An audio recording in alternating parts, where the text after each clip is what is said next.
আমরা এখন টোডি মেনশনের সামনে রয়েছি, দেখতেই পাচ্ছেন আপনারা। এখানে দেখছি আমাদের সব রাজ্য নেতৃত্ব উপস্থিত হয়েছে। সবার মুখের একটা মৃদু হাসি দেখে বুঝতে পারছি যে কোনো একটা ভালো খবর আছে নিশ্চয়ই। তো বিষয়টা কি সেটা একটু জানার জন্যে আমাদের মধ্যে উপস্থিত হয়েছি মন্টু কুমার মণ্ডল, রাজ্য সাংগঠনিক সম্পাদক। আমি দাদার কাছে জানবো যে অ্যাকচুয়ালি আজকের এখানে আপনারা কী উদ্দেশ্যে এসেছেন।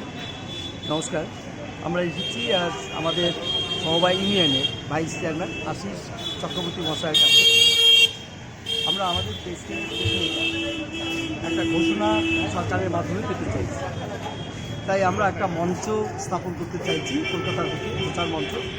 সেই প্রচার মঞ্চ থেকেই একগুচ্ছ মন্ত্রী এই সরকারের, তাদের মাধ্যমে সমবায় মন্ত্রী মহাশয় সহযোগে আমরা আমাদের প্রেসক্লাবের বার্তাটা সাধারণ কর্মচারী বন্ধুদের কাছে পৌঁছে দিতে চাইছি। আমাদের একটা নৈতিক জয় হয়েছে। অ্যাডহক 34 মাসের দিন, আগামী 10ই মার্চের মধ্যেই সব অ্যাকাউন্ট করা হবে। আমরা তার মাঝখান থেকেও এটাও চাইছি যে 11-12 তারিখের মধ্যে আমরা এখানে যে প্রচার মঞ্চটা তৈরি করতে চাইছি, সেই প্রচার মঞ্চেই মাননীয় মন্ত্রী মহাশয়, আমাদের সমবায় দপ্তরে প্রদীপ মজুমদার মহাশয়ের মুখ থেকেই আমরা শুনে নেব যে আমাদের প্রেস স্কেলের অবস্থান কী। আশা রাখি আমাদের প্রেস স্কেলের প্রশ্নে সারা সমবায়ের যে বঞ্চিত কুল, সমবায় কর্মীকুল, তাদের কাছে একটা আশার আলো দেখা দেবে, এই আশা রাখছি। এবং সেই বার্তাটাও এবং ডাইরেক্টরেটও সেই একই কথাই হয়েছে। সেখান থেকেই আমাদের একই আশা আমরা পেয়েছি যে আরসিএস দপ্তর থেকে ডিপার্টমেন্টে আমাদের ফাইলটা, প্রেসক্লাবের ফাইলটা উঠেছে।